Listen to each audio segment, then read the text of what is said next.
जय श्री कृष्ण चैतन्य प्रभु नित्यानंद श्री अद्वैत गदाधर श्रीवासदि गौर भक्तवृंद। हरे कृष्णा कृष्णा कृष्णा हरे हरे, हरे राम राम राम हरे हरे।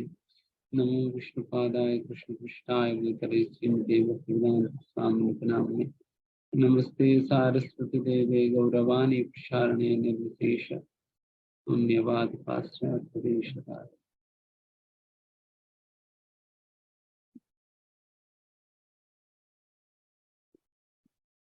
हरे कृष्णा। हरे कृष्ण।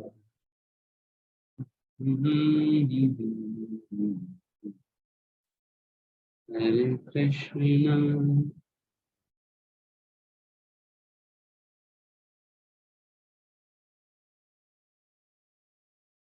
कौन सा श्लोक है हमें पढ़ना है? प्रभु फर्स्ट है। First 18.1। Yes Prabhu ji 18.1।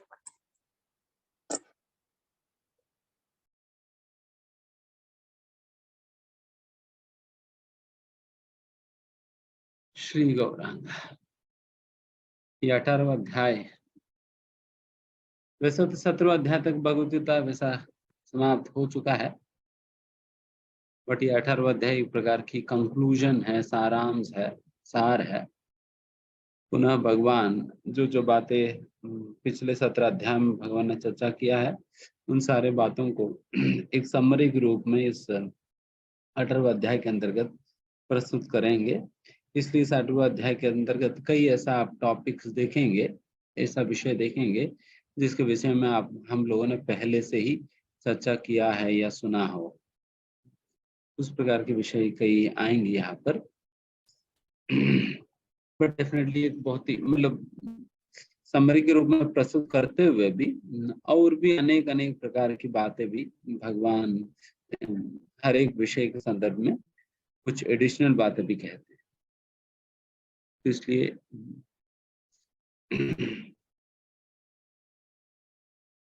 Because कई बार चीजें जानने के बाद भी उसकी सार और उसकी निष्कर्ष क्या है, कंक्लूजन क्या है, इसको समझ नहीं पाते हैं लोग। इसलिए कोई भी प्रवक्ता साधारणतः जो प्रेजेंटेशन के विषय में वगैरह जानते हैं, देन वो दो बातें, उनकी प्रेजेंटेशन में तीन भाग होता है। पहले वो क्या कहना चाह रहे हैं तो उसका एक समरी के रूप में, मतलब एक कंटेंट्स पढ़वा कर सुनाते हैं। देखिए मैं ये इसके विषय में चर्चा करूंगी, इसके विषय में चर्चा करूंगी, इसके विषय में चर्चा करूंगा। फिर उसके बाद सेकेंड पार्ट में सारा कंटेंट बताते हैं, एंड फिर थर्ड पार्ट में जो कुछ भी उन्होंने कंटेंट कहा है उसकी क्या निष्कर्ष है और उसको क्या कैसे अप्लाई करनी चाहिए, या इसकी क्या एप्लीकेशन पॉइंट है, क्या निष्कर्ष है, तो ये लास्टली बताकर जाते हैं। एक समरी बताते हुए क्या निष्कर्ष है वो भी हमें समझाते हुए जाते हैं। तो इस प्रकार से ये तीन भाग होता है। तो उसी प्रकार के भगवद गीता भी आप अरेंजमेंट देखिए। पहला अध्याय तो सारा भगवान की प्रश्न ही रहा, अर्जुन का प्रश्न ही रहा। फिर दूसरा अध्याय से भगवान गीता के विषय में चर्चा करना शुरुआत किया, एंड दूसरा अध्याय का शीर्षक प्रभुपाद जी ने क्या दिया, summary of the contents of Bhagavad Gita. तो इस प्रकार से क्या क्या भगवद गीता के अंतर्गत भगवान चर्चा करने वाले हैं, ये सारा भगवान ने दूसरा अध्याय के अंतर्गत बताया। और उसके बाद तीसरा अध्याय से लेकर 17वां अध्याय तक भगवान ने सारा कंटेंट्स का डिटेल डिस्कशन किया भगवान ने। एंड फिर अभी 18 चैप्टर में भगवान क्या कह रहे हैं, थर्ड पार्ट पे पहुंच गए। एंड थर्ड पार्ट में क्या होता है, हमने अभी तक क्या चर्चा किया उसके निष्कर्ष, और निष्कर्ष के साथ साथ वो निष्कर्ष को हम अपना जीवन में कैसे उतारा जाए, उसके एप्लीकेशन, कंक्लूजन एंड एप्लीकेशन, ये दोनों बातें। तो एग्जैक्टली भगवान भी इतने ही सुंदर रूप से प्रेजेंटेशन को डिजाइन किया भगवत गीता को। पहला प्रश्न हो गया, फिर दूसरा अध्याय में कंटेंट्स हो गया, फिर तीसरा अध्याय से 17वां अध्याय तक कंटेंट की डिटेल डिस्कशन हो गया, 18वां अध्याय में कंक्लूजन एंड एप्लीकेशन।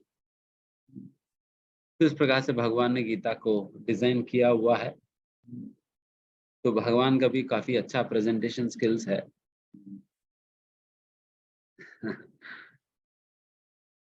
तो बहुत सुंदर है, मतलब सारे नियमों को पालन करते हुए भगवान ने किया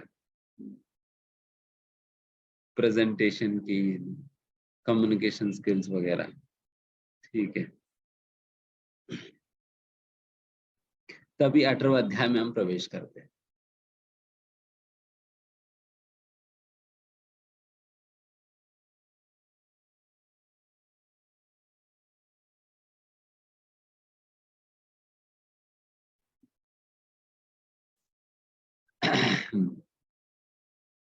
अर्जुन उवाच सन्न्यस्यास्य महाबाहो तत्त्वम् इच्छामि वेदितुम् त्यागस्य च ऋषिकेशा पृथक् केशिनिसूदन। अर्जुन ने कहा, हे महाबाहु, मैं त्याग का उद्देश्य जानने का इच्छुक हूँ, और हे केशी निषूदन, हे ऋषिकेश, मैं त्यागमय जीवन संन्यास आश्रम का भी उद्देश्य जानना चाहता हूँ।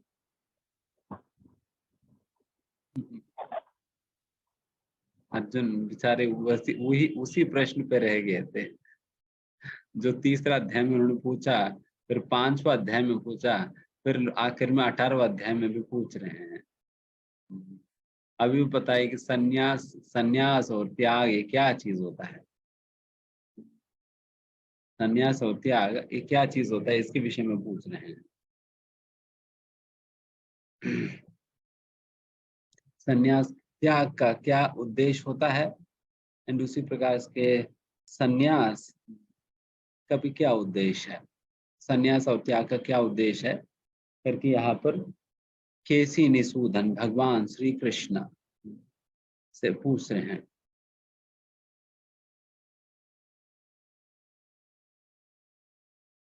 केसी निसूदन, यहाँ पर एक उद्देश्य इस प्रकार से भी होता है कि आप केशी जैसा असुर को आपने मारा है, उसी प्रकार से मेरी हृदय में जो शंका रूपी असुरों को भी आप मारिए। ये दो शंकाएं मेरी हृदय में कि त्याग की क्या उद्देश्य होता है एंड संन्यास का क्या उद्देश्य होता है, इसके विषय में यहाँ पर अर्जुन पूछ रहे भगवान से।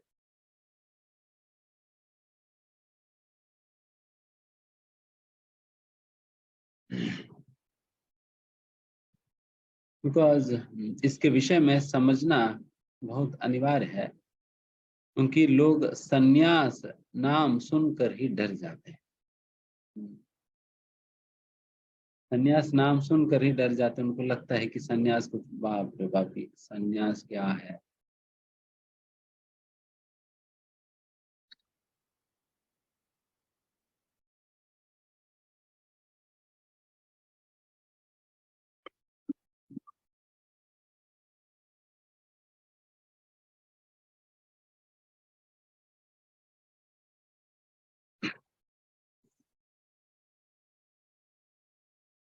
कोई बन रहे तो उनको भी देखकर डर जाते हैं और उन्हें भी डरा देते हैं। जो बन रहे हैं उनको देखकर भी डर जाएंगे, उन्हें भी डरा देंगे। एंड अगर खुद को अगर कहा जाए कि सन्यास बनने के लिए, फिर अगली क्लास से नहीं आता।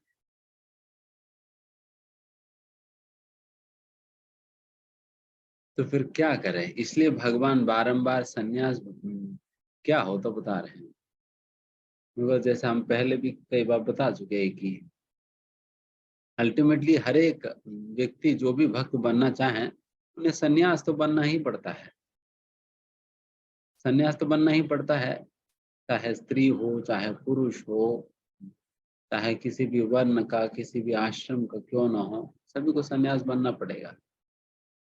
एंड सन्यास बने बिना आप जब आप उठ भी नहीं पाएंगे।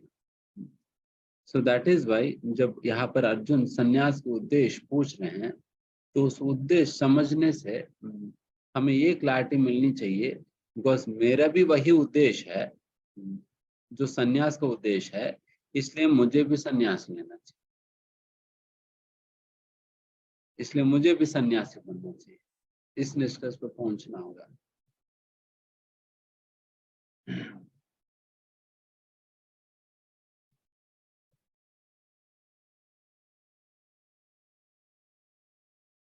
तो अभी हम नेक्स्ट श्लोका पे चलते हैं, भगवान इसका क्या अर्थ दे रहे हैं। श्री भगवान वाचा काम्यानां कर्मणां न्यासं सन्यासं कवयो विदुः सर्वकर्म फल त्यागम प्राहुस्त्यागम विचक्षणाः। श्री भगवान ने कहा, भौतिक इच्छा पर आधारित कर्मों के परित्याग को विद्वान लोग संन्यास कहते हैं और समस्त कर्मों के फल त्याग को बुद्धिमान लोग त्याग कहते हैं। ये बहुत ही clear, short but clear definitions है। यहाँ पर जो भगवान दे रहे हैं, संन्यास का मतलब क्या बता रहे भगवान? काम्यानाम कर्मणाम न्यासम। न्यासम मतलब छोड़ना। किसको छोड़ना? काम्यानाम कर्मन। काम्य कर्मों को छोड़ना, इसको संन्यास कहा जाता है। वैसे तो कर्म दो प्रकार के होते हैं, एक तो काम्य कर्म एंड दूसरा नित्य कर्म होते हैं। काम्य कर्म और नित्य कर्म होता है। काम्य कर्म मतलब वो कार्य जो हम कोई भौतिक इच्छा से प्रेरित होकर हम कर रहे हैं, वो कार्य जो हम भौतिक इच्छा से प्रेरित होकर कर रहे हैं, वो उसे काम्य कर्म कहा जाता है।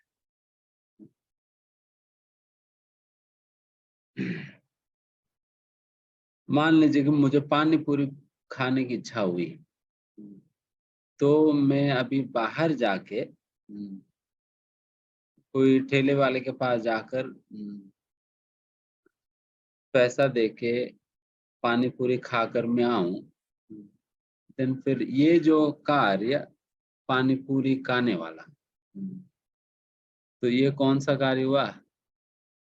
काम्य कर्म हुआ। पानी पूरी खाने की इच्छा से गया, इसको काम्य कर्म कहा जाएगी। अब नित्य कर्म क्या होता है? नित्य कर्म वो कार्य जो कि शास्त्रों के अंतर्गत हमें अपने आश्रम के अनुसार जो करने के लिए सूचित किया जाता है, जैसा कि त्रिसंध्या में गायत्री करना, त्रिसंध्या में गायत्री करना हो, या स्नान के आचरण करना, तो इस प्रकार से सारा नित्य कर्म कहा जाता है।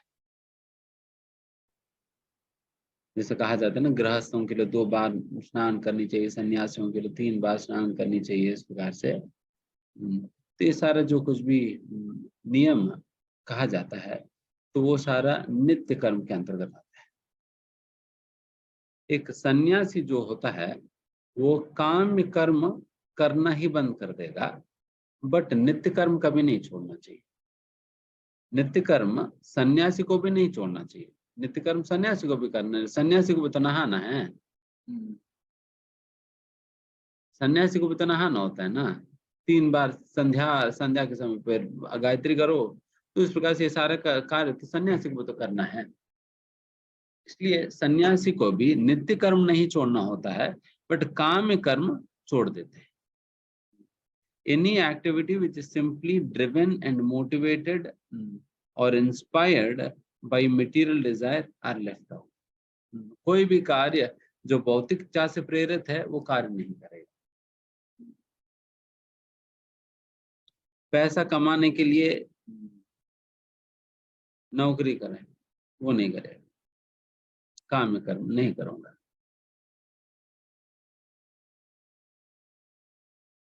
ये उस प्रकार से इन सारे चीजों को नहीं करेगा। कोई भी काम कर्म काम वासनाओं से जो प्रेरित है,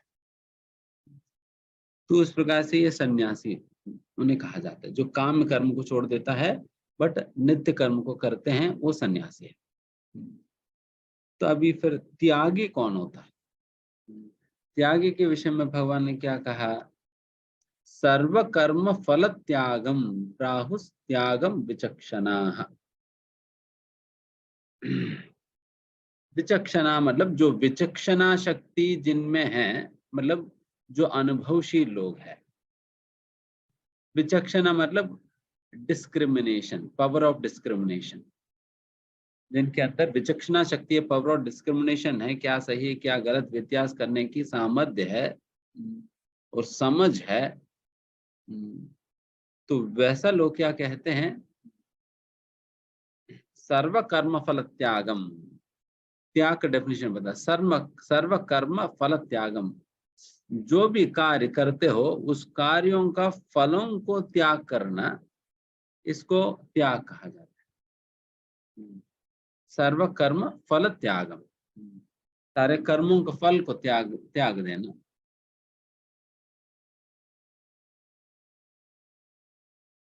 त्यागना मतलब यमुना में मिलाकर नहीं आएंगे। त्यागने का मतलब है भगवान को अर्पण करने। सर्व कर्म फल त्यागम, भगवान को जब हम अपने फल जो भी कार्य, जैसे मान ये इसका मतलब ये व्यक्ति क्या करेगा? ये व्यक्ति नित्य कर्म करेगा या नहीं करेगा? त्यागी नित्य कर्म करेगा। काम्य कर्म ये करेगा या नहीं? काम्य कर्म ही करेगा। सन्यासी केवल नित्य कर्म किया और काम्य कर्म छोड़ दिया, बट त्यागी क्या करेगा? दोनों करेगा। नित्य कर्म भी और काम्य कर्म भी दोनों करेगा। बट डिफरेंस क्या है? ये काम्य कर्म करके जो भी उसकी कर्म फल होता है, उस कर्म फल को उन्होंने भगवान को अर्पण कर दिया।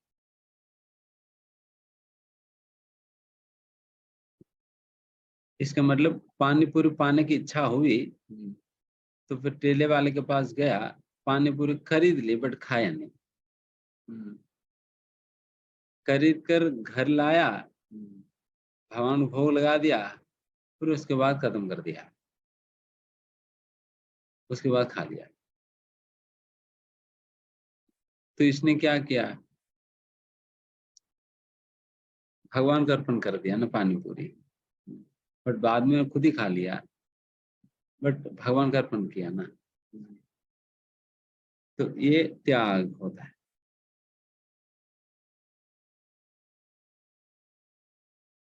इसका मतलब ये नहीं है कि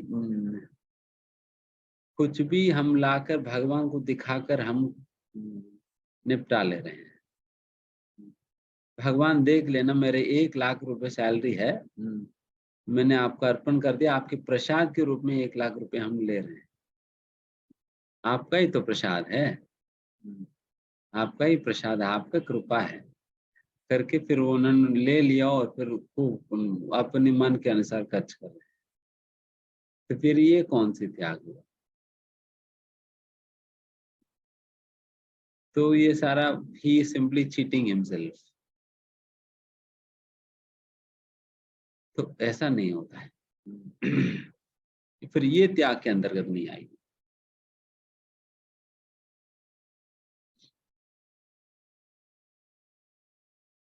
देन फिर इसमें त्याग क्या होगा फिर?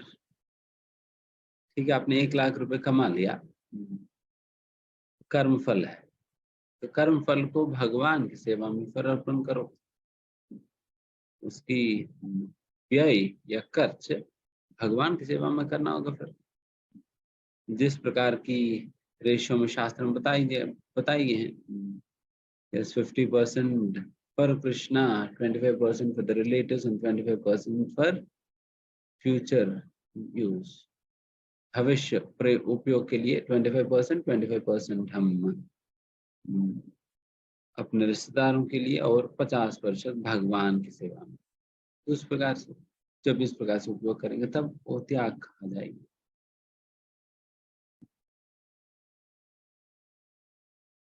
तो इस प्रकार से ये दो डेफिनेशन है।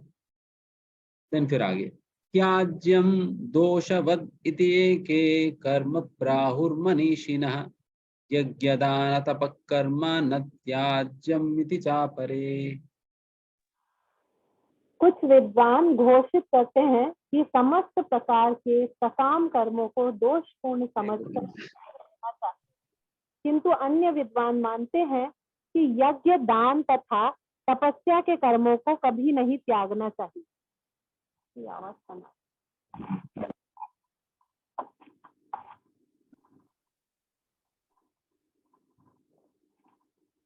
सारे काम कर्मों को छोड़ देना चाहिए करके कई बुद्धिमान लोग कहते हैं, करके बताए जा रहे हैं। बट बाकी अन्य लोग इस प्रकार से भी कहते हैं, बट फिर भी यज्ञ, दान, तप तो कभी भी छोड़ना नहीं चाहिए। बाकी काम कर्मों को छोड़ देना चाहिए, बट यज्ञ, दान, तप ये तीन चीजें तो कभी भी नहीं छोड़ना चाहिए।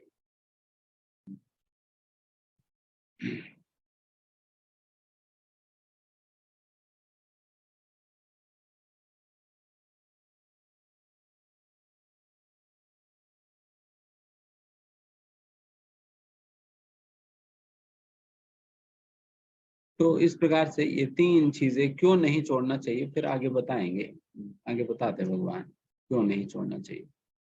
तो इस तात्पर्य के अंतर्गत श्रील प्रभुपाद जी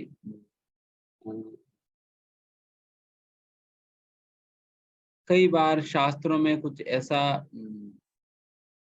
कार्यों के विषय में विवरण आता है जो कि समझ के बाहर होता है और विश्वसनीय या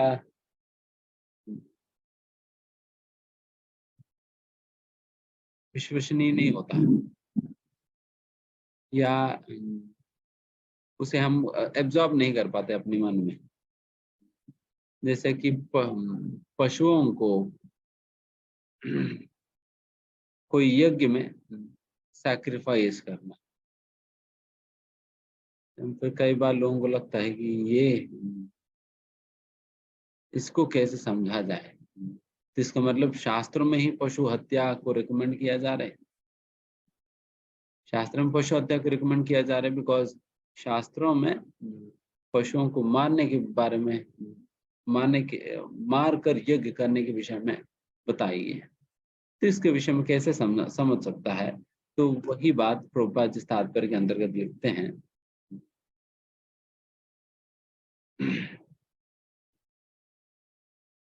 ये यज्ञ के दौरान पशु की हत्या करना ये वैसा हत्या नहीं है, वैसा हत्या नहीं है जो साधारण हत्या नहीं है, बल्कि यहाँ पर जो पशु को जो मारा जाता है कई बार यज्ञ के दौरान, वो जैसे proper sacrifice is to give a new life to the animal, वो उस प्रकार से यज्ञ के अंतर्गत समर्पण करना ये केवल उस पशु को एक नया जीवन देने के लिए होता है, नया जीवन देने के लिए होता है। Sometimes the animal is given a new animal life after being killed in the sacrifice.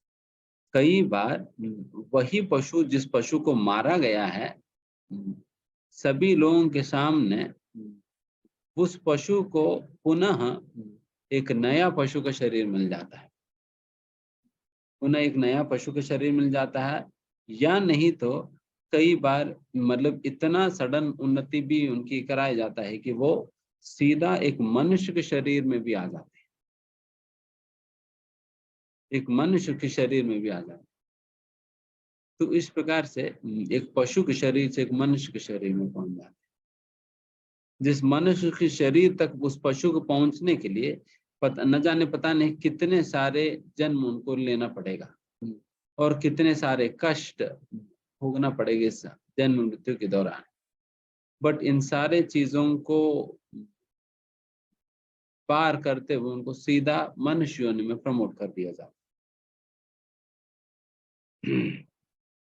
तो इस प्रकार से उनकी एवोल्यूशन बल्कि उनको प्रमोट किया जा रहे हैं। ये इसलिए हिंसा की परिभाषा का विपरीत है। हिंसा शब्द का अर्थ क्या होता है? कि किसी जीव की आध्यात्मिक प्रगति में बाधा डालना, किसी जीव के आध्यात्मिक प्रगति में बाधा डालने को हिंसा कहा जाएगी। बट यहाँ पर जब एक जानवर को जब मनुष्य योनि में प्रमोट कर दिया जा रहा है, इसका मतलब उनकी आध्यात्मिक प्रगति को एक्सेलरेट किया जा रहा है, ना कि रोकना। उनकी आध्यात्मिक प्रगति को रोका नहीं जा रहे हैं, बल्कि एक्सेलरेट किया जा रहे हैं, है ना। तो उस प्रकार से यहाँ पर उनकी इसको इसलिए इस प्रकार के कार्यों को हिंसा नहीं कहा जाता है, हिंसा के कैटेगरी में नहीं आएगी इस प्रकार के कार्य, बिकॉज यहाँ पर उनकी आध्यात्मिक प्रगति में कोई बाधा नहीं, बल्कि उनको बहुत जल्दी प्रमोट कर दिया जा रहा है। उनको उल्टा अगर नॉर्मल एवोल्यूशन प्रोसेस के अनुसार चले तो कितने सारे जन्म लेना पड़ेगा एंड हर बार कितना सारा कष्ट उनको झेलना पड़ेगा। वो सारा कष्ट उनसे अभी केवल उस यज्ञ के दौरान उनको अर्पण करने के माध्यम से उनको प्रमोट कर दिया जा रहा है।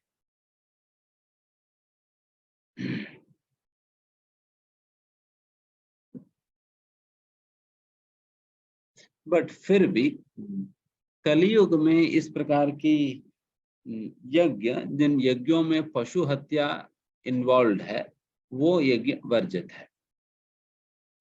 वो यज्ञ वर्जित है जिन यज्ञों में पशु हत्या इन्वॉल्व है।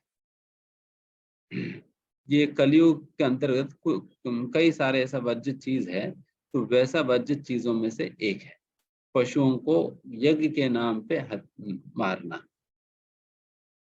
बिकॉज आज के समय पे कोई ऐसा महान पंडित नहीं है या ब्राह्मण नहीं है जो जिनकी वाणी में है, जिनकी मंत्रों में, जिनकी व्यवहार में, जीवन में इतना शुद्धता है कि वो इस प्रकार की कार्य कर सके। सीधा एक पशु को मार के मंत्र की बल पे उस व्यक्ति को एक मनुष्य योनि दिला सके, उस प्रकार के सामर्थ्य नहीं होता है। तो इसलिए आज के समय पर इस प्रकार की लोगों को मना कर दिया जाए। इस प्रकार की यज्ञ बिल्कुल वर्जित है।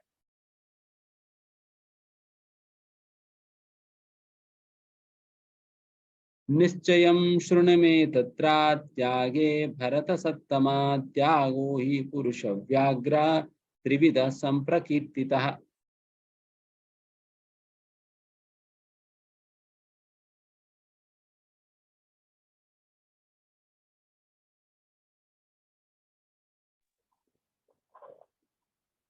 हे भरत श्रेष्ठ, अब त्याग के विषय में मेरा निर्णय सुनो। हे नरशार्दूल, शास्त्रों में त्याग 3 तरह का बताया गया।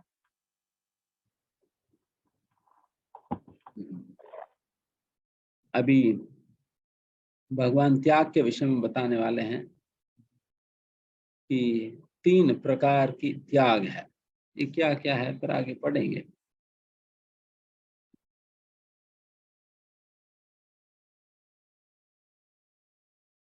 जैसा भगवान उसके पिछले वाला श्लोक में तो बता रहे हैं ना कि कुछ लोग इस प्रकार से मानते, कुछ लोग उस प्रकार से मानते करके। तो इस प्रकार से ओपिनियन में डिफरेंस हो सकता है, बट अल्टीमेटली भगवान अपने ओपिनियन दे रहे हैं, मेरे अनुसार क्या है ये बात बता रहे हैं। इसलिए अभी भगवान जो अपने ओपिनियन देने जा रहे हैं वही अल्टीमेट ओपिनियन के रूप में हम स्वीकार करेंगे।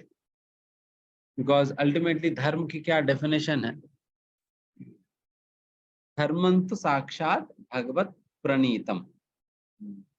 धर्मंत साक्षात, धर्म क्या होता है कि एग्जैक्टली धर्म वही है जो भगवान ने कहा है।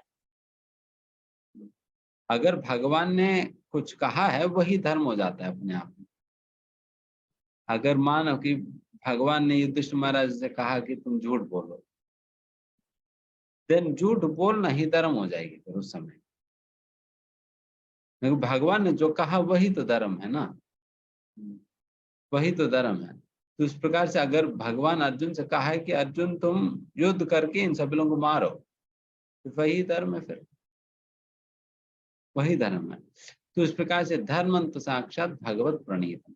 इसका मतलब ये हुआ कि भगवान का ही जो जजमेंट है, भगवान का ओपिनियन है, वही अल्टीमेट है। उसके परे कुछ नहीं है, उसके ऊपर कोई और डिस्कशन की जरूरत नहीं पड़ता। ठीक है, थोड़ा सा हम लोग मंथन करते, भगवान ने सही कहा या गलत कहा। भगवान की बातों पे कोई चर्चा करने की जरूरत नहीं पड़ता कि सही है गलत है करके चर्चा करने की जरूरत नहीं पड़ता, बल्कि सही कैसे है ये समझने का प्रयास किया जा सकता है। ये सही कैसे है इसको समझने का प्रयास किया जा सकता है, बट कभी ये नहीं करनी चाहिए कि ये सही भी हो सकता है, गलत भी हो सकता है करके तो कभी चर्चा नहीं करते। सही है करके मानकर हम आगे बढ़ते हैं, इसी को श्रद्धा कहा जाता है। इसलिए गीता में कहा जाता है कि हम जिज्ञासा कर सकते हैं क्लैरिफिकेशन के लिए, बट हम शंका नहीं कर सकते। हम जिज्ञासा कर सकते हैं बट शंका नहीं। जिज्ञासा अलग है और शंका अलग है। जिज्ञासा में श्रद्धा है बट शंका में श्रद्धा नहीं है। फिर श्रद्धा नहीं है तो फिर क्या होगा? भगवान के लिए बताया था ना, श्रद्धावान लभते ज्ञानम। वही व्यक्ति को ज्ञान की प्राप्ति होगा जिनके अंदर श्रद्धा है। श्रद्धा नहीं है तो फिर ज्ञान नहीं मिलेगी। श्रद्धा नहीं तो ज्ञान नहीं मिलता। देन फिर श्रद्धा जिनके पास नहीं है उनको एक तो ज्ञान तो नहीं मिलेगा, फिर उसके बाद परिणाम भी क्या होगा उसके विषय में बताया जा रहा है। संशयात्मा विनश्यति। जो संशय करता है, जो शंका करता है भगवान पे, भगवान के वचनों पे, देन फिर विनश्यति, उनके सर्वनाश होगा। एंड फिर उसके ऊपर से भी ये भी बात कहा जाता है कि उनको ना इस जीवन में सुख मिलेगा ना अगला जीवन में सुख मिलेगा। न सुखम न परांगतिम, और परंगति तो दूर की बात है, वो तो मिलेगा ही नहीं। तो इस प्रकार से सुख नहीं मिलेगा और इस जीवन में भी अगले जीवन में भी ज्ञान नहीं मिलेगा और सर्वनाश होगा। तो ये सारा फ्री में मिल जाएगा अगर श्रद्धा नहीं रखे तो। श्रद्धा नहीं रखे तो ये सारा कुछ मिल जाएगा। अश्रद्धा धाना पुरुषा। इसलिए बेस्ट क्या है, भगवान ने जो जजमेंट पास किया है वो स्वीकार करिए।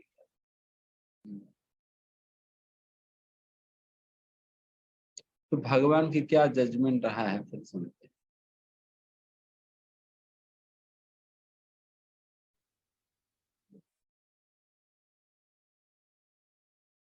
यज्ञदान तपःकर्म न त्याज्यं कार्यमेव तत् यज्ञो दानं तपश्चैव पावनानि मनीषिणाम्। यज्ञ, दान तथा तपस्या के कर्मों का कभी परित्याग नहीं करना चाहिए, उन्हें अवश्य संपन्न करना चाहिए। निस्संदेह यज्ञ, दान तथा तपस्या महात्माओं को भी शुद्ध बनाते हैं। इसलिए बताए जा रहे हैं, चाहे सन्यासी भी क्यों ना हो जो काम कर्मों को छोड़ भी देते हैं, फिर भी उन्हें यज्ञ, दान, तप ये नहीं छोड़ना चाहिए। इसका मतलब नित्य कर्मों को नहीं छोड़ना चाहिए। क्यों? क्योंकि ये यज्ञ, दान, तप महान आत्माओं को भी शुद्ध करते, पावनानाम मनीषिना। मनीषी नाम मतलब महान पुरुष को मनीषी कहा जाता है। मनीषी तो वैसा जो मनीषी है, जो बहुत ही शुद्ध आत्माएं हैं, तो वैसा लोगों को, जो महान लोग हैं, तो वैसा महान आत्माओं को भी पवित्र करने का सामर्थ्य है, शुद्ध करने का सामर्थ्य है इन तीनों में, यज्ञ, दान और तप में।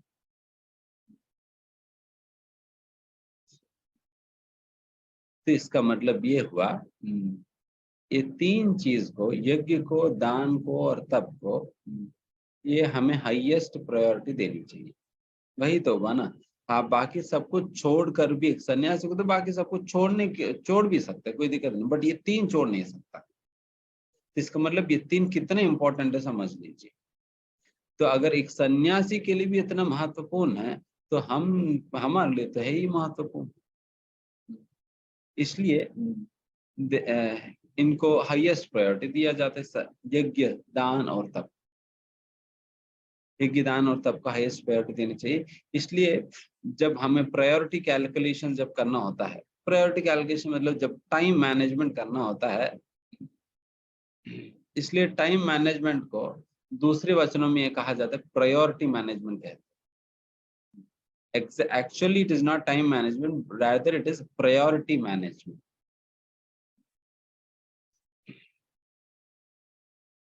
क्योंकि टाइम मैनेजमेंट के अंतर्गत आप यही तो करते हैं ना कि पहले मैं क्या करूं, बाद में क्या करूं, कौन सा कार्य को मुझे ज्यादा इंपॉर्टेंस, ज्यादा प्रायोरिटी देनी चाहिए।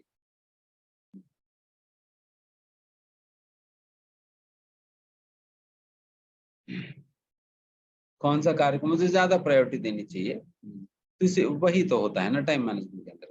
इसलिए वो प्रायोरिटी से डिसाइड किया जाता है, इसलिए कहा जाता है प्रायोरिटी मैनेजमेंट एक्चुअली। तो इसका मतलब यज्ञ, दान, तप को हाईएस्ट प्रायोरिटी देनी चाहिए। इसको हाईएस्ट प्रायोरिटी देने का मतलब है सबसे पहला हम आर्य टाइम टेबल के अंतर्गत इन 3 चीजें फिक्स कर देनी। ठीक है, मैं जप कब करूंगा, मैं श्रवण कब करूंगा, पठन कब करूंगा, साधु संगति कब करूंगा, सेवा कब करूंगा, ये फिक्स कर दिया। फिर बाद में बाकी सारा चीजें हम फिट कर रहे हैं। ठीक है, मैं खाना ठीक है इसके बाद खाऊंगा, मुझे सोना है इसके बाद सोऊंगा, फिर मुझे ये करना है फिर इस समय कर लूंगा, देन फिर बाकी चीजें बाद में फिट करो। पहले श्रवण, पठन, जप, संगति, सेवा, ये सारा फिक्स कर लो, फिर उसके बाद बाकी चीजें निपटा लो।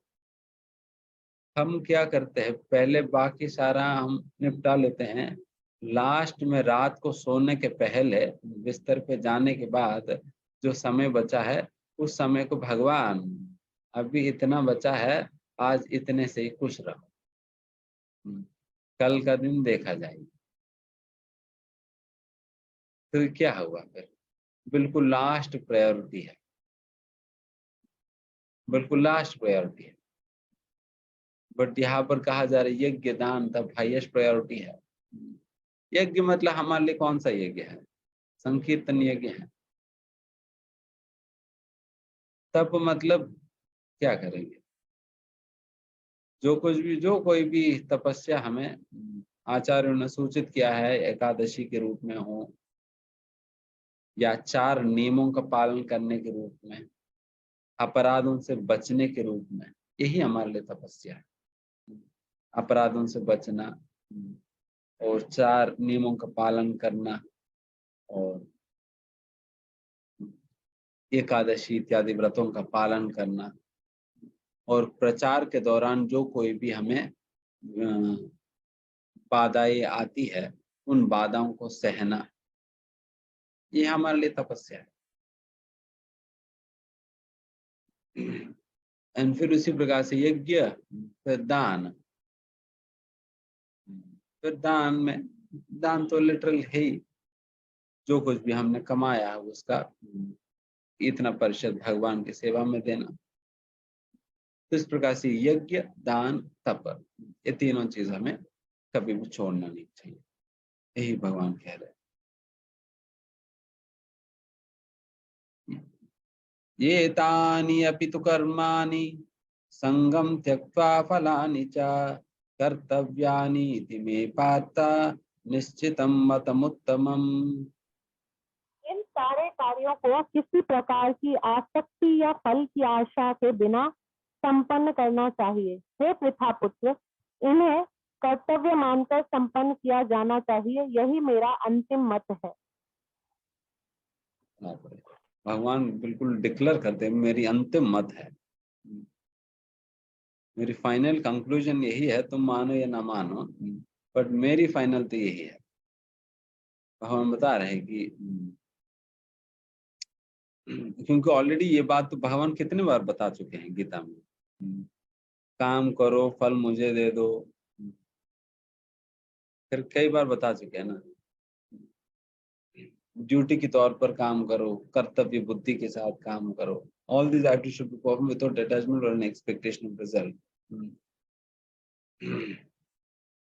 बिना कोई आसक्ति का और फल की अपेक्षा का हमें कार्य करनी चाहिए।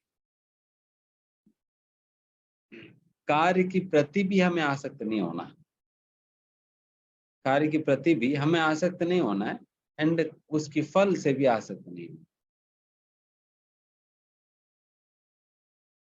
तो उस प्रकार की अनासक्ति से फल की अपेक्षा के बिना व्यक्ति को अपने एक ड्यूटी मानते हुए अपने कर्तव्य कर लेनी चाहिए, ड्यूटी मानते हुए अपने कर्तव्य कर लेनी चाहिए।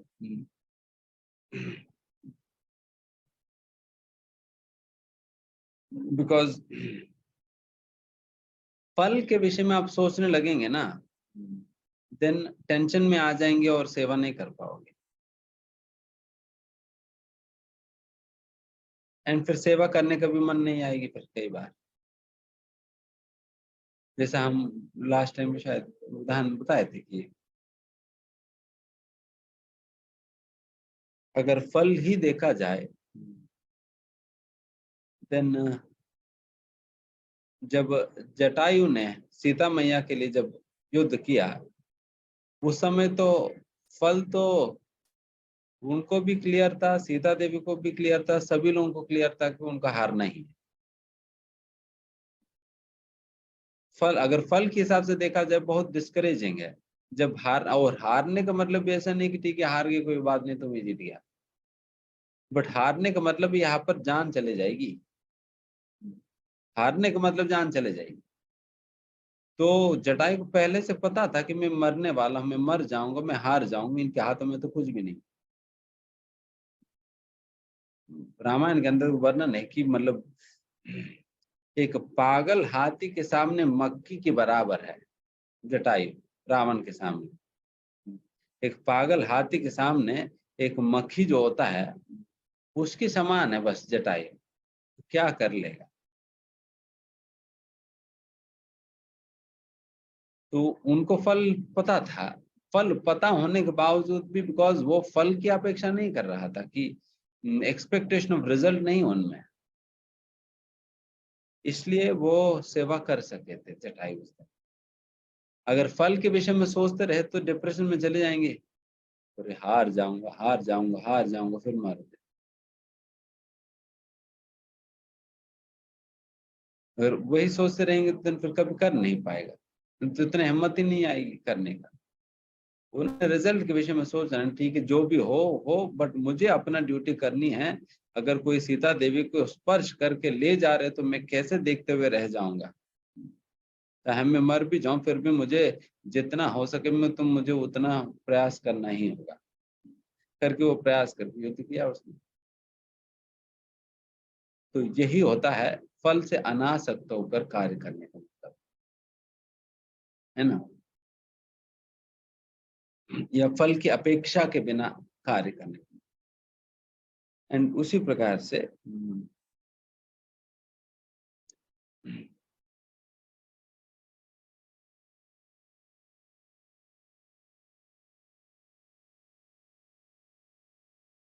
हमें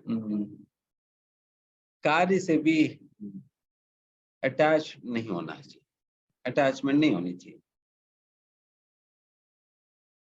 हम जैसा हम पहले भी बताए थे कि हम सेवा से आसक्त नहीं होंगे, हम सेवा की भावना से आसक्त। अगर सिर्फ सेवा से आसक्त है व्यक्ति, अगर मानो कि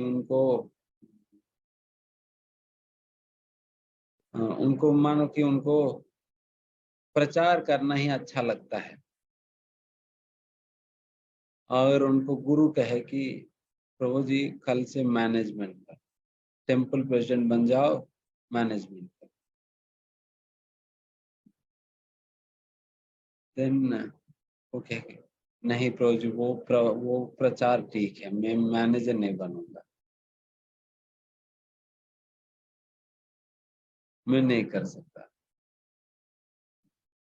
तो मना कर देगा, कर नहीं पाएगा। तो इसलिए हम सेवा से भी अटैच नहीं रहते, वहां पर भी अटैचमेंट नहीं होना चाहिए। एक बार ऐसे ही श्री प्रभुपाद जी को एक व्यक्ति को मतलब कोई टेम्पल प्रेसिडेंट डिजाइन करके कहीं चले गया था, तो कोई टेम्पल प्रेसिडेंट नहीं था मंदिर में। देन प्रभुपाद जी ने सोचा कि देन वो कोई व्यक्ति आकर प्रभुपाद जी को बताया कि प्रभुपाद जी इस प्रकार से वो चले गया, तो फिर अभी कोई नहीं है। देन प्रभुपाद जी ने कहा तुम बन जाओ। उनको शौक लगा, अरे उनको पता है कि टेम्पल प्रेसिडेंट बनने का मतलब है इतने सारे चीजें होंगी, अरे अभी सिर दर्द है, ये करना है, वो करना है, इतना कुछ संभालना है, कुछ भी होगा तो हमारे सिर पे आएगी, अरे इतना सारा मेहनत, इतना सारा प्रेशर मैं नहीं ले सकता करके फिर वो सोचकर उन प्रोपाज कहते प्रोपाज मैं नहीं ले सकता, मैं नहीं कर सकता। फिर प्रोपाज ने कहा कि ठीक कोई बात नहीं, सन्यासी बन जाओ, ठीक कोई बात नहीं, सन्यासी बन जाओ। फिर वो और डर गया, वो और डर गया।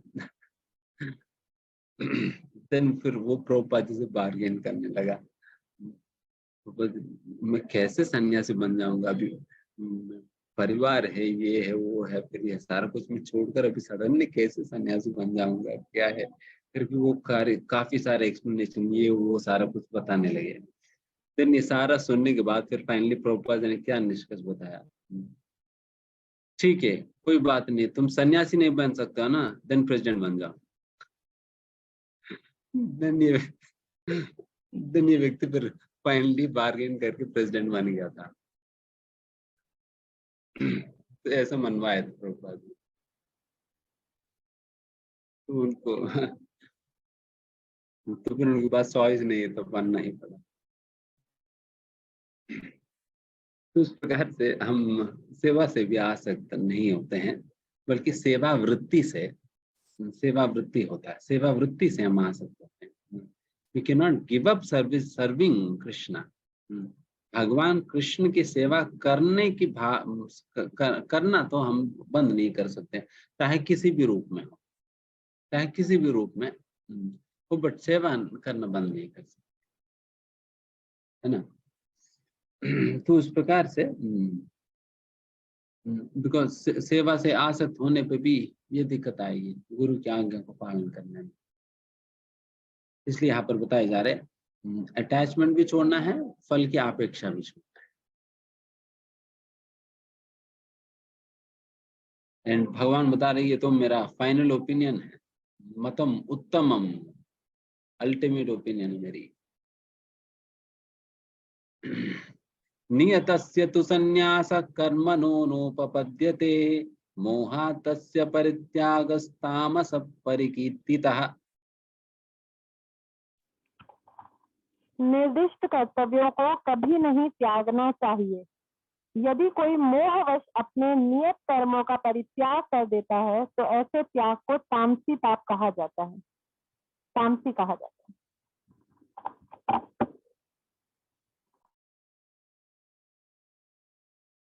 नियत कर्मों को कभी नहीं त्यागना चाहिए। अगर कोई नियत कर्म छोड़ दे भ्रमित अवस्था में, देन फिर उनकी त्याग को तामसिक त्याग कहा जाता है। अभी त्याग के विषय में चर्चा हो रही है ना। त्यागी व्यक्ति तो वो काम कर्म को नहीं छोड़ रहा है ना, नियत कर्म। नियत कर्म क्या होता है?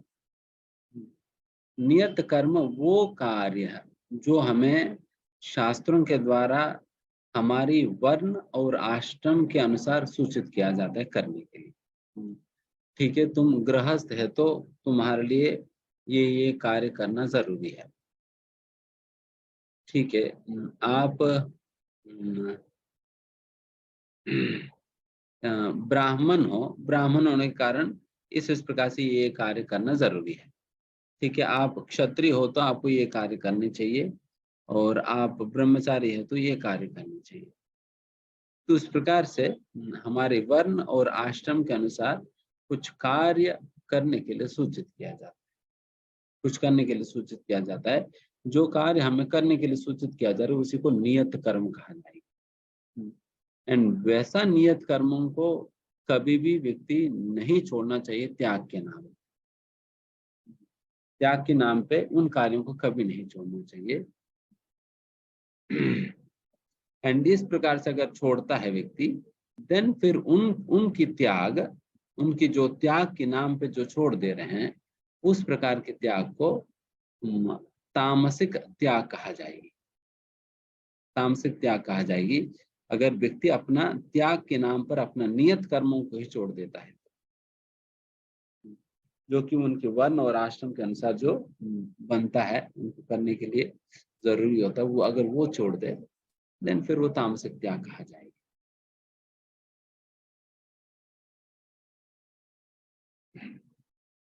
देन फिर कोई पूछे कि फिर प्रभु जी आप लोग क्या करते हैं? फिर आप तो छोड़ दिया ना, छोड़ दे तो क्या करेंगे? फिर नियत कर्म छोड़ दिए। आप जॉब करते थे, जॉब छोड़ दिया आपने, और फिर ये सारा जो जिम्मेदारियां वगैरह वो छोड़ दिया। तो इसके विषय में यही है कि हम कर्म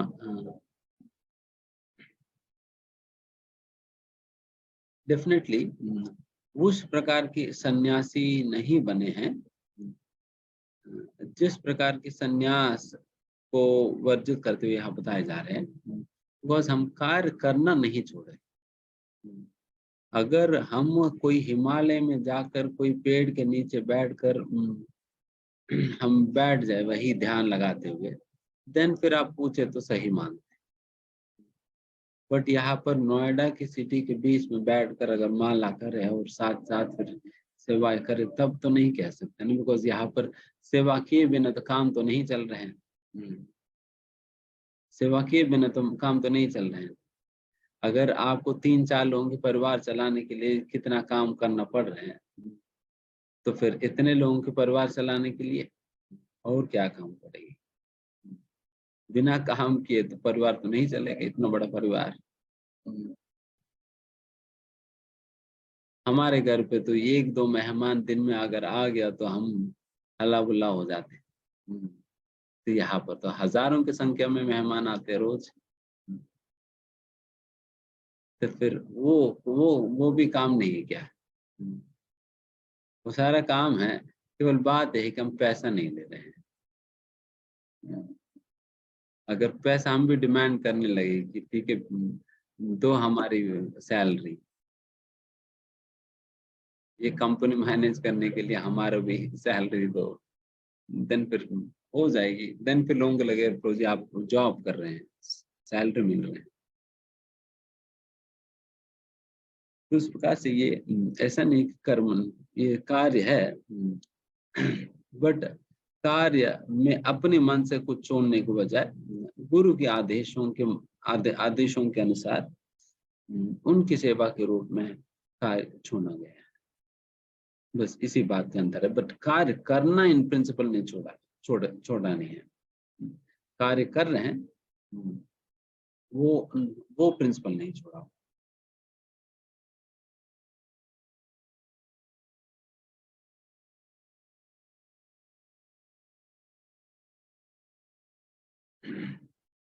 इसमें प्रभुपाद जी लिखते हैं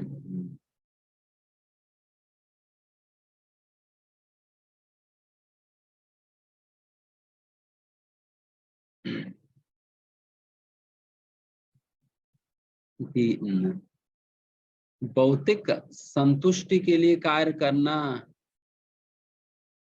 व्यक्ति छोड़ देता है। जो आध्यात्मिक जीवन में प्रगति करना चाहे वो छोड़ देगा, भौतिक संतुष्टि के लिए कार्य करना। बट भगवान को आनंद प्रदान करने वाला कार्य तो वो नहीं छोड़ेगा। जैसा कि अपने लिए खाना बनाना है तो नहीं बनाएगा, बट भगवान के लिए बनाना है तो बनाएगा। अपने लिए खाना बनाना है तो नहीं बनाएगा, बट भगवान के लिए बनाना है तो बनाएगा। तो इस प्रकार से ये कार्य वो करता है, कार्य करेगा बट भगवान के लिए करेगा। उसी प्रकार से सन्यासी, असलियत में सन्यासी वही है जो व्यक्ति आसक्ति और अनासक्ति दोनों के परे चले गया। क्योंकि जनरली लोगों को यही लगता है कि सन्यास का मतलब है केवल अनासक्त है कर, नहीं। केवल सन्यासी अनासक्ति नहीं है, बल्कि आसक्ति भी नहीं है और अनासक्ति भी नहीं है, दोनों नहीं है, दोनों के परे है। बिकॉज आसक्ति और अनासक्ति दोनों भौतिक चीजों के रेफरेंस में तो भौतिक ही रहेगी, भौतिक चीजों के रेफरेंस में होने के कारण भौतिक ही रहेगी, दोनों आसक्ति और अनासक्ति। बिकॉज आसक्ति और अनासक्ति को एक ही सिक्के का दो पल्ले माना जाता है, एक ही सिक्के के दो पल्ले हैं। उनकी प्लेटफॉर्म मटेरियल ही है, मटेरियल प्लेटफॉर्म पे ही हम किसी से आसक्त हो रहे हैं और किसी से अनासक्त हो रहे हैं। बट प्लेटफॉर्म मटेरियल है, इसलिए ये आसक्ति और अनासक्ति दोनों मटेरियल, दोनों को ही छोड़कर व्यक्ति ऊपर उठता है। ये असलियत में सन्यास होता है। इसलिए एक सन्यासी न कार्य करने से आ सकते हैं, न कार्य नहीं करने से आ सकते। वो किन से आ सकते हैं? कृष्ण से आ सकते हैं बस। कृष्ण अगर चाहे कार्य करो तो करेगा, कृष्ण अगर चाहे कार्य ना करो तो ना करेगा। अगर कृष्ण चाहे इनको मार तो मार देगा। तो अर्जुन तो वही तो कर रहे हैं ना, कृष्ण ने चाहा कि इनको मार तो मार दे रहे हैं, और कृष्ण चाहे कि आप मर जाओ तो मर जाएगा। तो इस प्रकार से कोई अंतर नहीं पड़ेगा। He is simply attached to Krishna, and whatever Krishna wants, he is ready to do. He has no personal opinion, personal preference नहीं है, मुझे यही करना है, मैं ये नहीं करूँगा। तो ये सन्यास होता है असलियत में। एंड उस प्रकार के सन्यासी तो हर एक व्यक्ति को बनना ही है ना। उस प्रकार के सन्यास तो हर एक व्यक्ति को बनना ही है, चाहे स्त्री पुरुष हो, कोई भी क्यों ना हो, हर एक व्यक्ति को सन्यासी बनना ही है। उस प्रकार की जो आसक्ति और अनासक्ति के परे जो जा चुके हैं। दुःखम् इति एव यत्कर्म काय क्लेशा भयात् त्यजेत् सकृत्वा राजसं त्यागं नैव त्यागफलं लभेत्। जो व्यक्ति नियत कर्मों को कष्टप्रद समझकर या शारीरिक क्लेश के भय से त्याग देता है, उसके लिए कहा जाता है कि उसने यह त्याग रजोगुण में किया है। ऐसा करने से कभी त्याग का उच्च फल प्राप्त नहीं होता।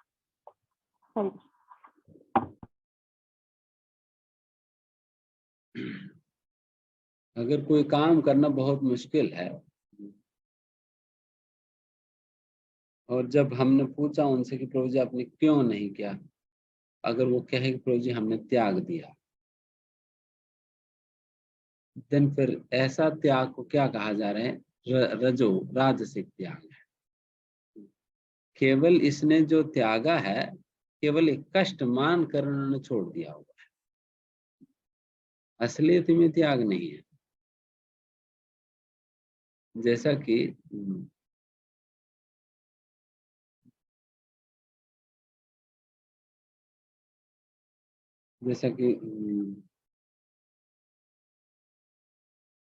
क्या कह सकते हैं, अगर मानो कि कोई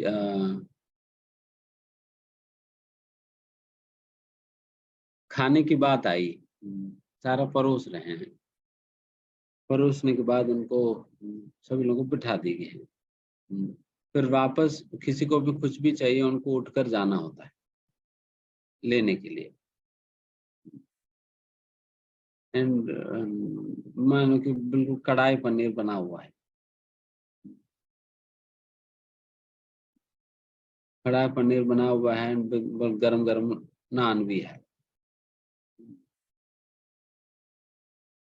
तो पहला उसने ले लिया, दोबारा लेने के लिए वहां जाना होगा, बट ये इतना आलसी है कि जाना नहीं चाहता है। जाना नहीं चाहता है, बट मन में खूब इच्छा है कि लेना है, बट जाने के लिए आलसीपन है। देन फिर वो हाथ धो लिया उसने। देन उनसे पूछे कि प्रभु जी आपने क्यों नहीं खाया? प्रभु जी हमने त्याग दिया है। हमने त्याग दिया है।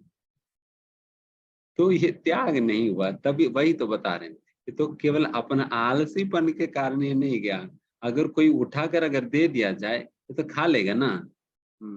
अगर उनकी प्लेट में अगर नान और पनीर दे दिया जाए तो खा लेगा। बट इन्होंने अभी छोड़ा किस लिए? वो अपना आलसीपन की वजह से छोड़ा। ऐसा नहीं कि वो बिल्कुल अनासक्त और प्रभु जी कढ़ाई पन्ने से हमें क्या करना है, हमें नान से कोई मतलब ही नहीं रखते हम लोग। तो उस प्रकार से उन्होंने छोड़ा नहीं, बल्कि वो आलसीपन की वजह से उन्होंने छोड़ा। तो इस प्रकार के जो त्याग है, जिसको त्याग करके लेबल लगा दिया इसने बस, बट ये असली त्याग नहीं। तो उस प्रकार के त्याग को क्या कहा जा रहा है? राजसिक त्याग है। अभी समझ में आया? आगे कार्यमित्येव यत्कर्म नियतं क्रियते अर्जुन संगम त्यक्त्वा फलं चैव सत्यागः सात्विको मतः। हे अर्जुन, जब मनुष्य नियत कर्तव्य को करणीय मानकर करता है और समस्त भौतिक संगति तथा फल की आसक्ति को त्याग देता है, तो उसका त्याग सात्विक कहलाता है।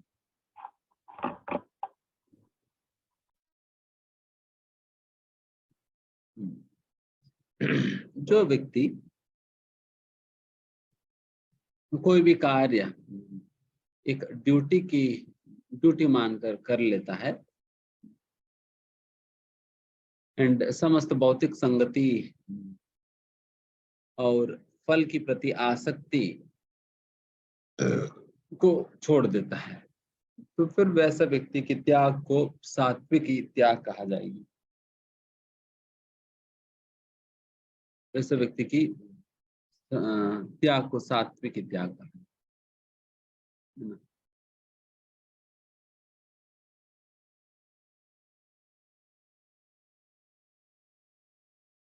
यहाँ पर प्रभुपाद जी सुंदर बात बता रहे हैं। One should act without attachment for the result. He should be dissociated from the modes of work. Gauranga. A man working in Krishna consciousness in the factory does not associate himself with the work of the factory nor with the workers of the factory. तो ये हम सभी लोगों के लिए बहुत महत्वपूर्ण बात प्रभुपाद जी। बिकॉज हम सभी फैक्ट्री या कंपनी में तो काम करते हैं ना, वहां पर जाकर काम कैसे करें, प्रभुपाद जी बता रहे हैं सात्विक त्याग में कैसे स्थित होकर काम करें। प्रभुपाद जी बता रहे हैं कि वो ना उस कार्य से it does not associate with the worker, वो कार्य के ना संगति लेगा, ना वहां की जो को वर्कर्स जो है उनका ना संगति लेगा, दोनों का संगति नहीं लेगा, ना कार्य का ना को वर्कर्स की संगति लेगा। इस प्रकार से दोनों का संगति लिए बिना वो अपना कार्य वहां पर करेगा। इस प्रकार से दोनों का संगति लिए बिना अगर कोई वहां पर कार्य कर पा रहे हैं, देन फिर वो सात्विक त्याग में स्थित होकर कर पा रहे हैं। मुझे समझ आ रहे हैं कि आप लोगों को समझ नहीं आया?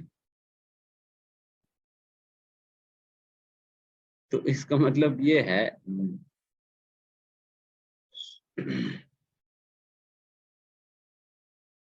तो इसके लिए सबसे पहले ये बात समझना होगी कि संगति होता क्या है।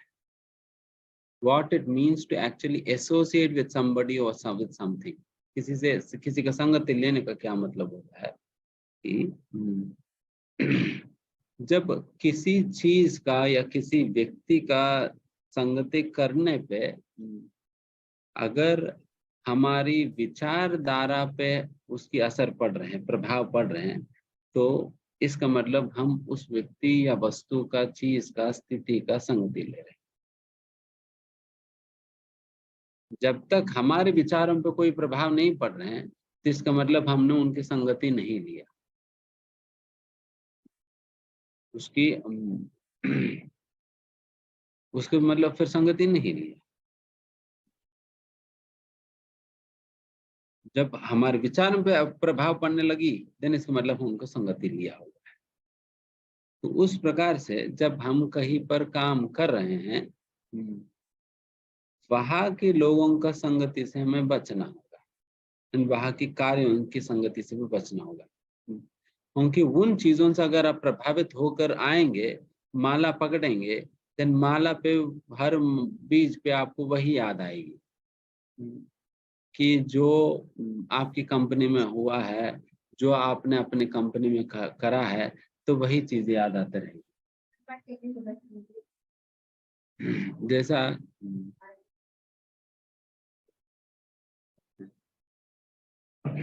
हमारे बेस हुआ करते, बेस में हमारे एक डिवोटी था, वो सॉफ्टवेयर कंपनी में काम करता।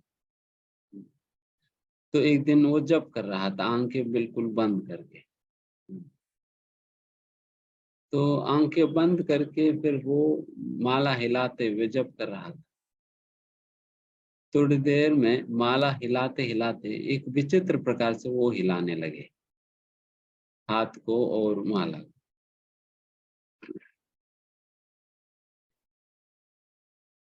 जब थोड़ा सा अजीब सा लगने लगा, देन उनको पूछा गया था कि प्रभु जी, आप क्यों ऐसा आप हिला रहे हो? देन उस व्यक्ति ने जवाब दिया कि प्रभु जी, हम एक्चुअली भूल गए कि हमें सोचा कि हम ऑफिस में हैं, हम कोडिंग कर रहे थे। हम कोडिंग कर रहे थे। बेचारे, उनको आदत पड़ गई कोड लिखते लिखते, टाइपिंग करते करते, तो माला करते वक्त वो टाइपिंग करने लगा। माला करते वक्त वो टाइपिंग करने लगा। मतलब इस प्रकार से वो व्यक्ति फिर क्या किया, उसने तो काम से वो एसोसिएट कर लिया, एंड फिर वो एसोसिएशन उनको प्रभावित कर दिया। देन माला करते करते भी वही कर रहे हैं, टाइपिंग कर रहे हैं, कोडिंग कर रहे हैं। तो बोल ही गए वो माला कर रहे करके, माला कर रहे करके बोल दिया। तो ये होता है संगति लेने का मतलब। इसलिए बताया जा रहा है कि प्रभावित हुए बिना काम करो। उसी प्रकार से वहां के लोगों से भी, अगर वहां के लोगों के साथ हम संगति करें, बिकॉज हमें काम करना है तो पड़ता ही है उन लोगों के साथ, तो बातें करना ही पड़ता। हम ये नहीं कह सकते प्रभु जी, हमारा मंदिर में हमें बताई गई है कि आप भक्तों की संगति मत करो, इसलिए आज से मैं आपसे बात नहीं करूंगा। अगर बॉस से जाकर आप कह देंगे कि कल से मैं आपसे बात नहीं करूंगा, क्योंकि हमारे मंदिर में बताई गई कि आप भक्तों से बात नहीं करने का, उनकी संगति नहीं लेने का, तो बॉस क्या बताएगा? तो ये तो नहीं चलेगा ना। हमें बात करना पड़ता है, बट बात यह है कि हमें काम तक अपने आप को सीमित रखना, काम तक सीमित रखना होगा। हमें इंटीमेट नहीं होना है, हमें इंटीमेट नहीं होना है उन लोगों के साथ। इंटीमेट होंगे देन फिर हम प्रभावित होने लग जाएंगे। इंटीमेट होने का मतलब ददाति प्रतिगृह्णाति गुह्यम अक्यति पृच्छति भूंते भोजयते चैव सद्दिति प्रीति लक्षणम। ये 6 चीजें नहीं होनी चाहिए। मतलब बहुत सीरियस मामले में ये 6 चीजें नहीं होनी चाहिए।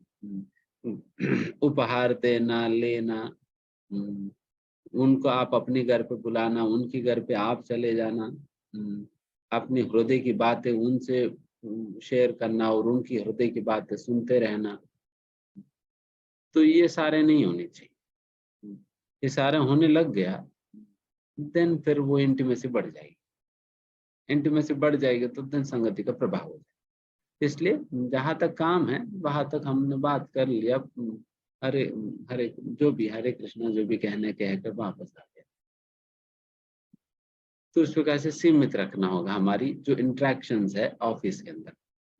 नहीं तो जो प्रभुपाद यहाँ पर बता रहे हैं कि देन फिर लोग उनकी संगति करेंगे, फिर उनकी प्रभाव हमारे साधना पर पड़ने लगेगा। इसलिए ये प्रैक्टिकल एप्लीकेशन है जो बता रहे हैं। ठीक है, 9वां श्लोका तक हमने पढ़ा, 10वां से हम अगले साल के अगले बार पढ़ेंगे। ठीक, किसी का कोई प्रश्न है?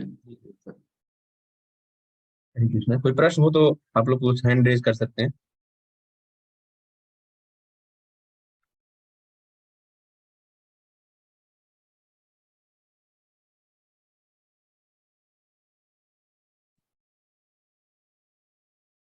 यस, जी,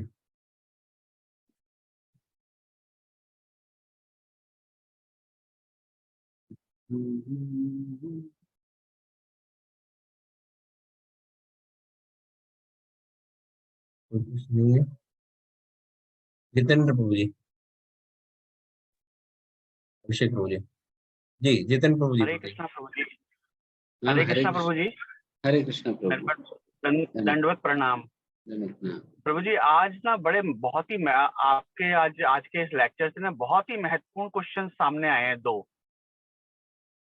वो ये है कि जैसे कि बताया गया है कि भगवान बता रहे हैं कि अर्जुन तुमको लड़ना है क्योंकि लड़ना तुम्हारा धर्म है और मैं कह रहा हूँ।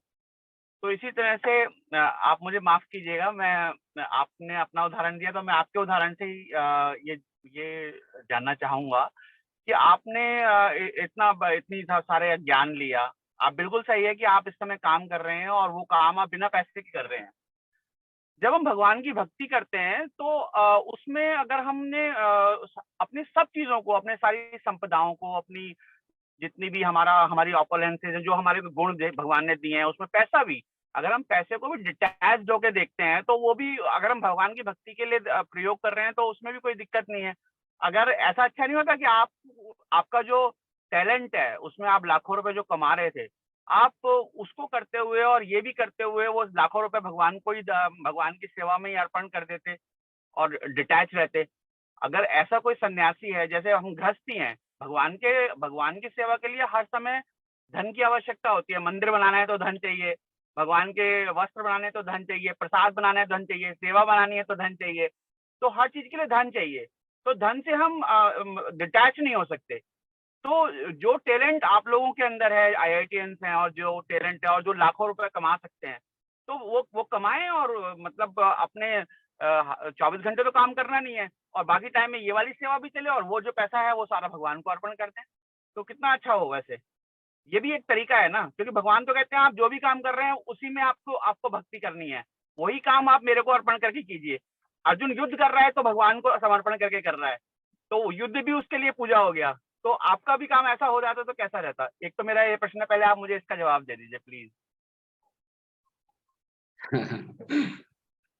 छोटे से प्रश्न है, धन्यवाद। यही है कि जो कम बीमार है तो वो उनको तो हॉस्पिटल एक बार जाकर दवाई लेकर घर पे अपना दवाई ले सकता है, बट जो ज्यादा बीमार है उनको हॉस्पिटल में एडमिट करना होता है। तो उस प्रकार से हमारा गुरु महाराज ने देखा कि ये ज्यादा बीमार है, इसलिए हॉस्पिटल में एडमिट होने के लिए कहा। आपको जीवन भर हॉस्पिटल में एडमिट होना होगा, नहीं तो तुम्हारी बीमारी ठीक नहीं होगा। तो अगर हम भी आपकी तरह कम बीमार होते तो फिर शायद हम भी वैसे ही करते होंगे। हम थोड़ा ज्यादा बीमार है तो फिर हॉस्पिटल में एडमिट हो गया।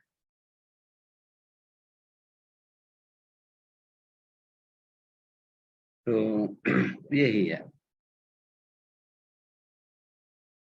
और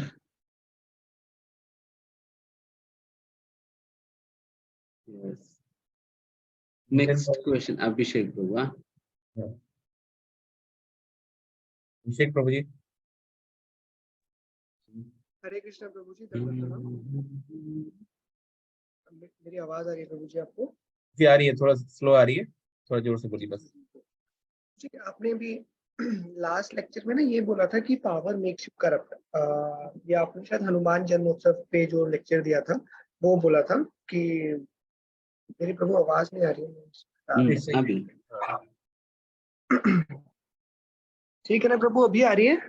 हाँ जी प्रभु, आपने बोला था ना कि पावर मेक्स यू करप्ट, बोला था एक सेक्शन में, बोला था कि पावर मेक्स यू करप्ट, और अगर अगर आपको किसी इंसान का चरित्र जानना है तो आपको उसे पावर देनी चाहिए, तो पता लगता है कि उनका चरित्र कैसा है। तो प्रभु जी, मेरा ये क्वेश्चन था कि ये तो प्रभु सब्जेक्टिव नहीं होता कि जैसे मान लीजिए अभी शायद काशी में या फिर अयोध्या में वो जो राम पथ बन रहा है, तो वहां पे कई सारे घर को रिलोकेट किया गया है। तो अब जो मुस्लिम्स वहां पे रहते होंगे तो उनके लिए तो बहुत बुरा है कि वहां पे उन्होंने घर छोड़ा और ये सब। तो मतलब बस मैं ये जानना चाहता हूँ कि अगर आप किसी को पावर दे रहे हो तो ये तो सब्जेक्टिव हुआ ना कि वेदर दे आर करप्ट और नॉट। हाँ, ये तो सब्जेक्टिव है। ये तो सब्जेक्टिव है। जो सही व्यक्ति है वो सही प्रकार से पावर की प्रयोग करेगा, जो गलत व्यक्ति है जो गलत प्रकार से पावर की प्रयोग करेगा। तो उससे उनकी असलियत पता चल जाएगी, अच्छा ये करप्ट है। क्योंकि बाकी सभी तो मजबूरी का नाम महात्मा वाले हैं। क्योंकि करने का मौका नहीं मिल रहा है तो महात्मा के रूप में दिख रहे हैं लोग। जब कुछ कचरा करने का मौका मिल जाए तो फिर सारा लूट लेंगे। मौका नहीं मिलने के कारण महात्मा की तरह दिखाई दे रहे हैं, बट मौका मिल जाए देन फिर पूरा लूटेंगे। तो ये बात वैसे ठीक है। यस। एग्जैक्टली सब्जेक्टिव है। यस, श्रुति माता जी।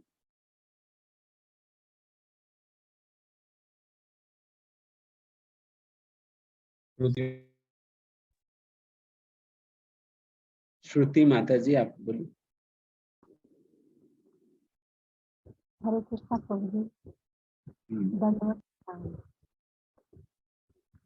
प्रभु जी। हाँ, क्वेश्चन था कि आपकी आवाज बहुत धीमे आ रही है। हेलो प्रभु जी, आ रही है? माता जी थोड़ा तेज बोलिए। हाँ प्रभु जी, मेरा एक क्वेश्चन ये था कि मैं माला कर रही हूँ तो मेरा भी टाइम निश्चित नहीं हो पा रहा है। जैसे कभी सुबह हो जाती है, कभी शाम को हो जाती है। आप ये बताइए मैं आपका टाइम कैसे इसलिए कर पाऊँ? आप लोगों को सुनाई दे रहा है क्या किसी को?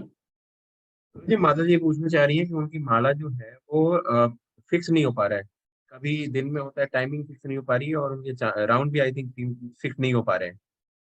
तो उसके लिए उनको क्या करना चाहिए? 16 करती हूँ, 16 माला करती हूँ, 16 माला करती है जी। जी, पर टाइम फिक्स नहीं कर पा रही हूँ। टाइम फिक्स नहीं कर पा रही माता जी। जी प्रभु जी। जी प्रभु जी। क्या कह रही? माता जी 16 माला करती हैं, हम्म, और बट वो टाइम फिक्स नहीं कर पा रही हैं। कभी सुबह कभी शाम ऐसे करके वो दिन भर में कर रही हैं। तो पूछ रही है कि फिक्स कैसे करें, एक टाइम फिक्स करना चाह रही है। फिक्स कैसे करें, इसका समाधान हम बता ही रहे थे कि प्रायोरिटी देना होगा। सबसे पहला प्रायोरिटी देना पड़ेगा। एंड प्रायोरिटी देते हुए हम दिन की सबसे पहला कार्य माला होनी चाहिए। एंड हमें ऐसा सोच लेना चाहिए कि मेरा दिन माला के बाद ही शुरू होता है। मेरा दिन माला के बाद, क्योंकि पहले भी तो हम 7-8 बजे जब उठते थे देन फिर 8 बजे से काम चालू करते थे ना। तभी भी समझ लीजिए कि आप 8 बजे तक सो ही रहे करके। बट 6 से 8 आप अपना माला कर लेना। बट सोच लेना कि आपके दिन 8 बजे से शुरू हो रहे, देन फिर आपकी माला हो जाएगी 6 से 8। जो भी जैसे आप वॉट एवर एग्जाम्पल में होता है। जी धन्यवाद।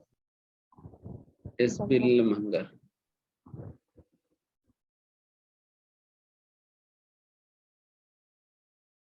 मंगल प्रभु। हरे कृष्ण प्रभु जी, धन्यवाद प्रणाम। धन्यवाद। प्रभु जी, मेरा बेसिकली मेरा कैन यू हियर मी? आप सुन पा रहे मुझे? हाँ अभी बोलिए। जी जी।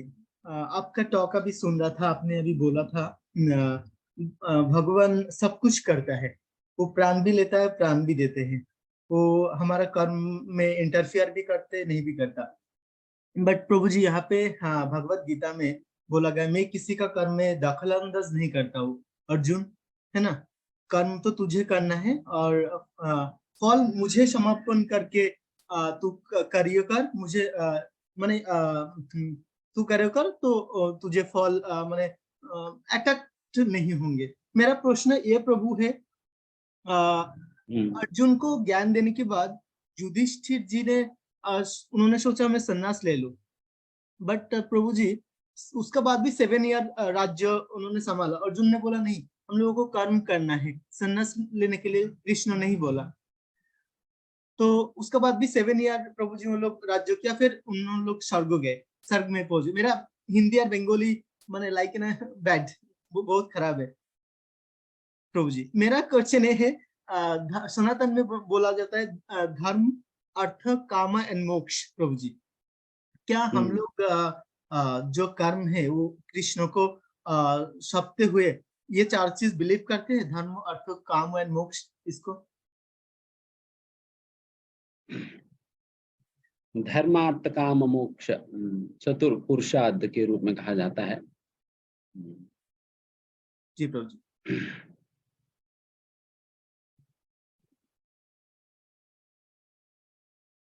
असलियत में इसकी समझ इस प्रकार से है।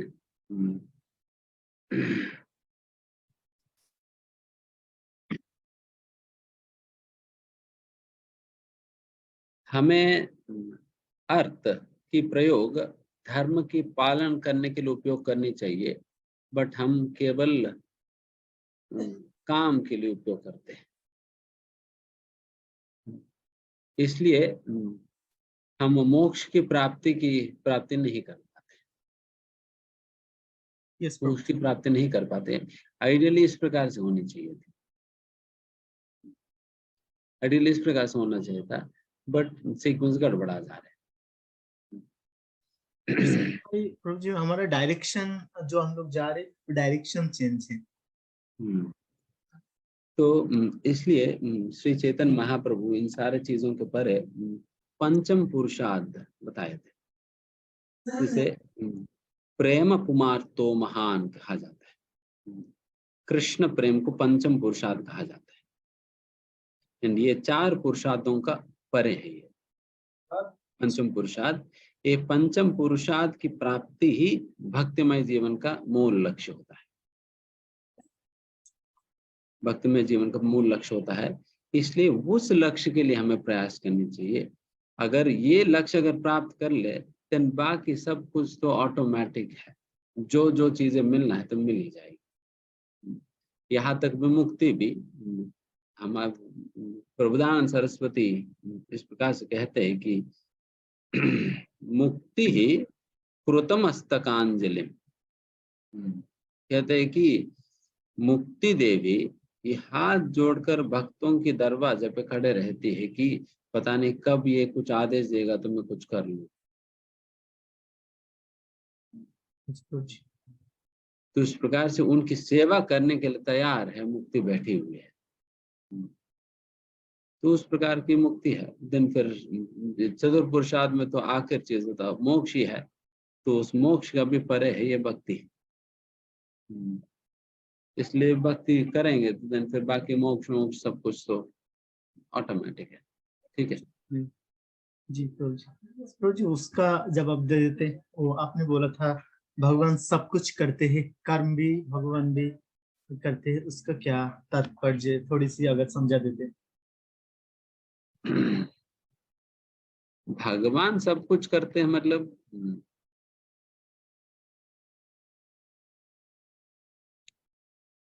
भगवान की शक्तियां है ना, जी काम कर रही है। जैसा हम कहते हैं कि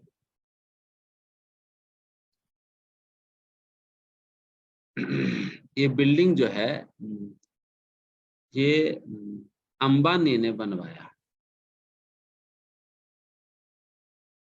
बट अंबानी ईट वीट तो नहीं रखा है ना, देयर वर्कर आल्सो।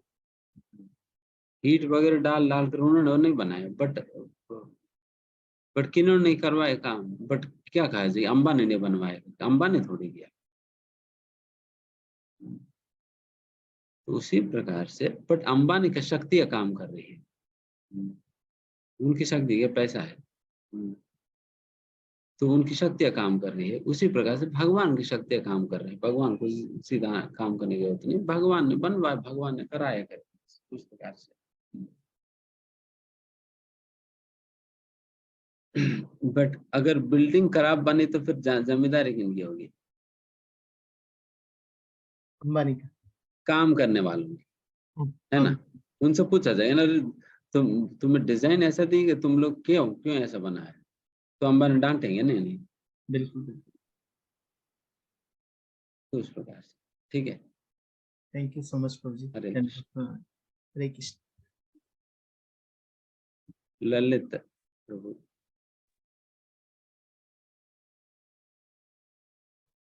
हरे कृष्ण प्रभु जी, दंडवत प्रणाम। धन्यवाद। हेलो प्रभु जी, मेरा एक क्वेश्चन ये है कि जैसे हमें फल के प्रति आसक्ति तो नहीं होना चाहिए, लेकिन जैसे क्या होता है कि कार्य के प्रति आसक्ति होना, जैसे कोई काम कर रहे हैं तो to perform best of my ability, या कोई काम अच्छे से हो, पूरा मन लगा के हो, तो क्या ये एक आसक्ति है? मतलब ये सेवा हो या कोई काम हो, मतलब जैसे ऑफिस का ही काम ले लेते हैं उसमें, तो क्या ये एक आसक्ति ही कहा जाएगा? और इससे हम, अगर ये आसक्ति है तो हम इससे डिटैच कैसे हो सकते हैं? देखिए, अच्छा से करने का प्रयास करना ये आसक्ति नहीं है। आसक्ति और सूक्ष्म चीज है। आसक्ति मतलब जब हमें पता है कि ये गलत है बट फिर भी छोड़ नहीं पा रहे हैं, देन फिर ये आसक्ति। अगर शास्त्र में बताई गई हैं बिना भोग लगाए भोग नहीं खाना है, बट फिर भी हम खा रहे हैं, देन फिर ये आसक्ति है। तो उस प्रकार से ऑब्वियसली प्रयास तो करना ही पड़ता है, कोई भी काम अच्छे से करने के लिए प्रयास करना पड़ता है, बट हमारी प्रयास धर्म के विरुद्ध नहीं जाना है। धर्म के विरुद्ध नहीं जाना है। कोई बात नहीं, पैसा कमा सकते, पैसा कमाने में कोई दिक्कत तो नहीं है, बट धर्म के विरुद्ध जाकर पैसा कमाना ही गलत है। जैसा आज ही हम पढ़ रहे थे, धर्म अविरुद्धो कामोष, तो काम भी गलत नहीं है, मैथुन भी गलत नहीं है, जब तक वो धर्म शास्त्रों के सिद्धांतों के अनुसार है। अगर उसको विपरीत व्यक्ति जाकर कर रहे हैं, देन फिर ये आसक्ति है, गलत है। तो उस प्रकार से समझना। हरे कृष्ण। लास्ट क्वेश्चन, ब्रिजमोहन प्रभु।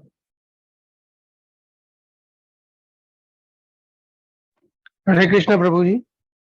हरे कृष्ण प्रभु।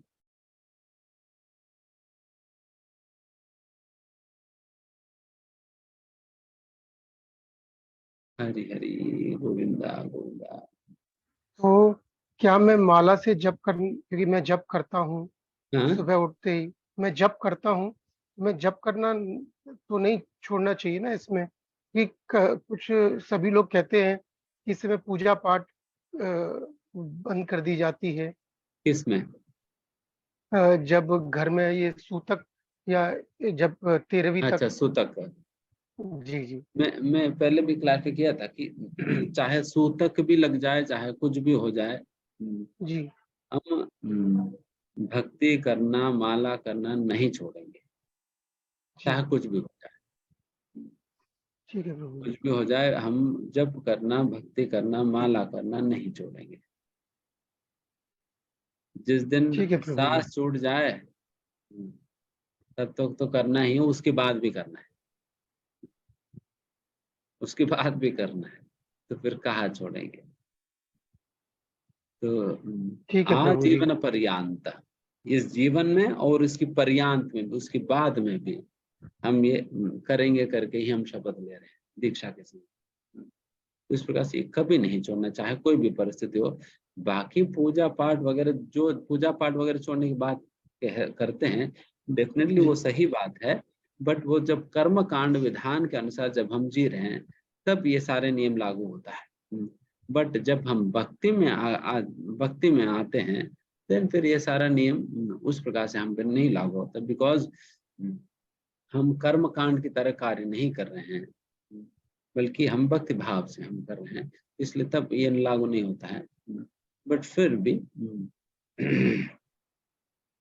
अगर कोई श्री विग्रह पूजा के संबंध में तो हम उसे, अगर कोई और हमारे जगह पर करने के लिए हो, देन फिर हम उन्हें जिम्मेदारी देते, ठीक है आप भगवान की आरती और भोग लगा दें मेरे स्थान पर। अगर उसमें भी कोई नहीं मिल रहे हैं तब हमें कर लेनी चाहिए, तब भी हमें कर लेनी चाहिए। यानी मतलब भगवान जी का स्नान और जो पूजा पाठ, जो नित्य पूजा है वो भी जारी रखना है। हाँ, वो भी हम, जैसे मैंने कहा ना, बट वही है कि आप भक्ति को भी सही से पकड़ा नहीं और वो इधर उधर ढोल रहे, देन फिर दिक्कत है। भक्ति सही से करनी चाहिए, देन फिर आप, जैसे मैंने कहा, वो सारा आपके लिए रिलेवेंट रहेगा या वैलिड रहेगा। आप भक्ति सही से नहीं कर रहे तो देन फिर ये होगी ना। आप अच्छा से करिए भक्ति, देन फिर कोई दिक्कत नहीं। जी प्रभु जी, धन्यवाद, प्रणाम, हरे कृष्ण। धन्यवाद।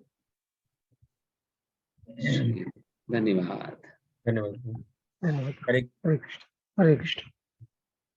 हरे कृष्ण माता जी। प्रभु जी लोग, आज के एक बहुत खूबसूरत सेशन रहा आज का।